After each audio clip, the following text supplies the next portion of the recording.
Jika sosok Imam Mahdi ataupun Al-Mahdi adalah juriat Nabi yang tercatat yang sudah banyak diketahui oleh orang tentang jalur turunannya, mungkin orang-orang Arab di sana, yang lebih dulu mengetahui akan sosok Imam Mahdi yang sebenarnya. Tapi kenyataannya, sampai saat sekarang ini orang-orang dari Arab saja sulit memastikan keturunan Rasulullah.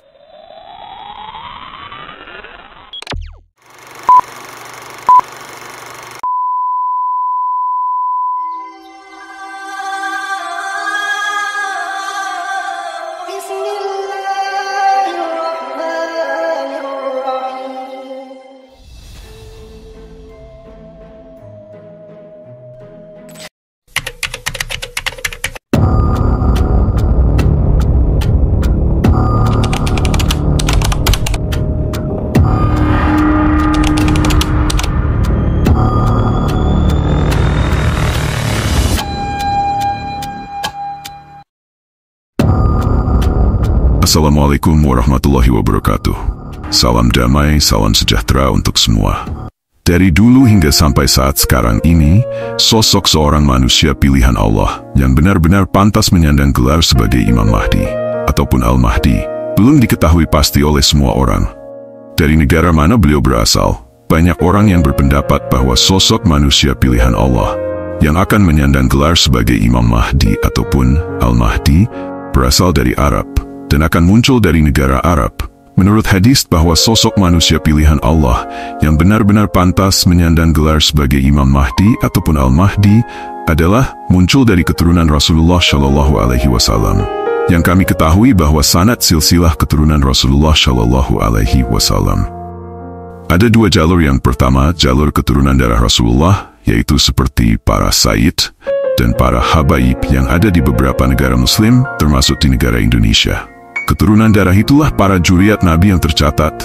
Sedangkan yang kedua adalah jalur keturunan ruh Rasulullah, yaitu para manusia yang mewarisi roh Rasul ataupun yang mewarisi isi dada atau isi kalbunya Rasulullah Muhammad Shallallahu Alaihi Wasallam.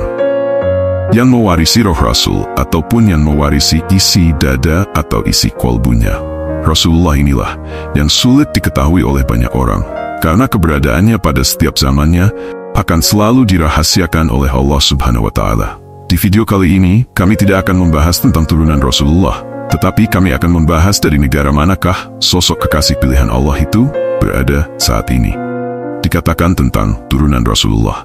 Makanya banyak orang yang berpendapat bahwa sosok manusia pilihan Allah yang akan menyandang gelar sebagai Imam Mahdi ataupun Al-Mahdi hanya diyakini akan muncul dari negara Arab dan berasal dari negara Arab. Jika sosok Imam Mahdi ataupun Al-Mahdi adalah juriat Nabi yang tercatat yang sudah banyak diketahui oleh orang tentang jalur turunannya, mungkin orang-orang Arab di sana, yang lebih dulu mengetahui akan sosok Imam Mahdi yang sebenarnya. Tapi kenyataannya, sampai saat sekarang ini orang-orang dari Arab saja sulit memastikan keturunan Rasulullah. Yang mana yang benar-benar pantas menyandang gelar sebagai Imam Mahdi ataupun Al-Mahdi. Hadis yang berkisah tentang Imam Mahdi ataupun Al-Mahdi sangat banyak. Ada hadisnya syahih, hadisnya hasan, bahkan ada juga hadisnya yang dhaif. Karena banyaknya hadis yang berkisah tentang Imam Mahdi, sehingga banyak juga kisah cerita dan penafsiran dengan versi yang berbeda-beda yang disampaikan oleh banyak orang. Karena itu juga banyak kelompok atau individu yang mengatasnamakan dirinya sebagai Imam Mahdi ataupun Al-Mahdi.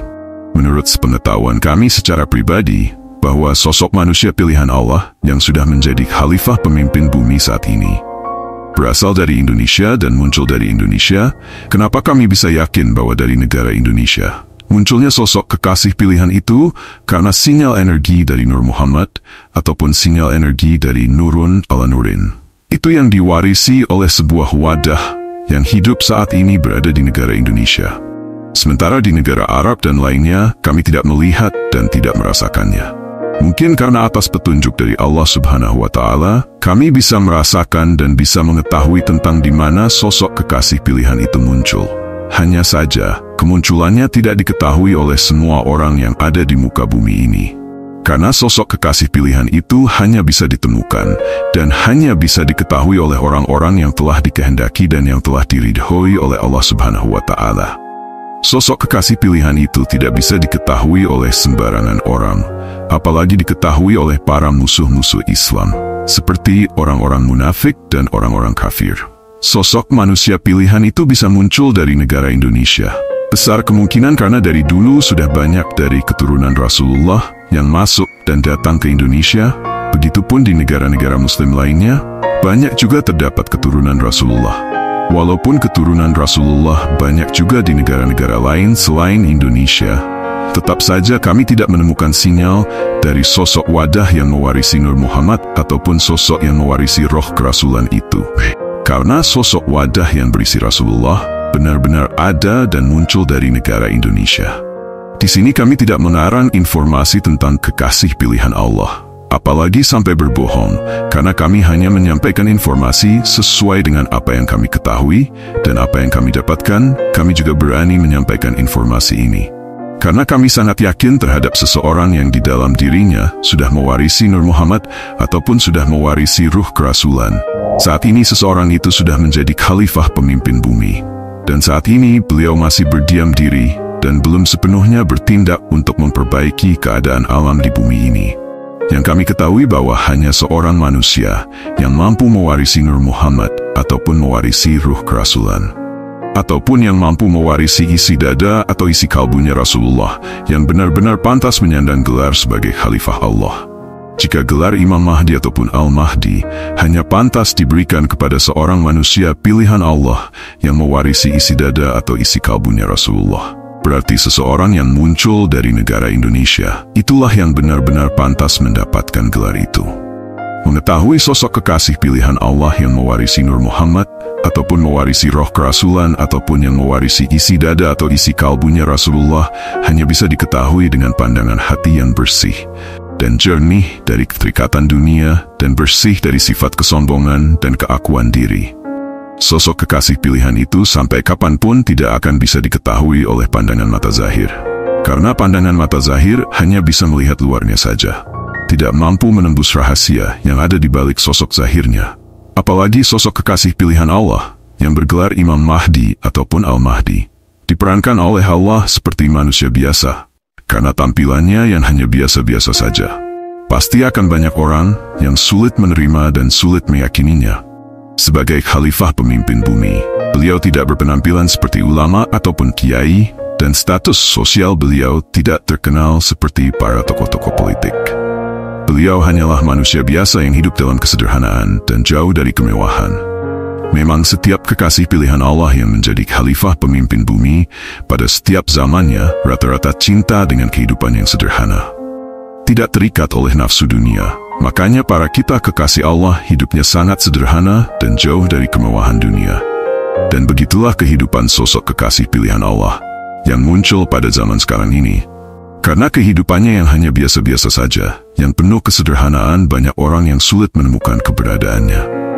Sosok kekasih pilihan itu tidak kesana kemari mencari murid, tetapi orang-orang yang datang kepadanya yang ingin menjadi pengikutnya.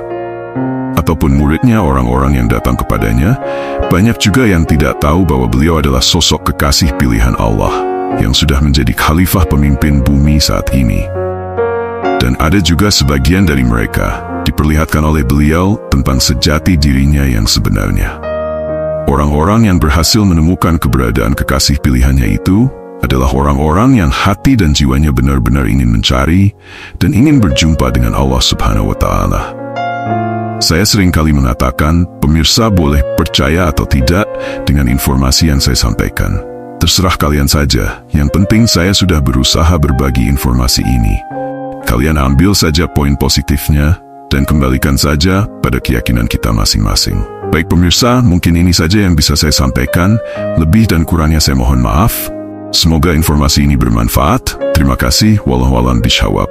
Wassalamualaikum warahmatullahi wabarakatuh.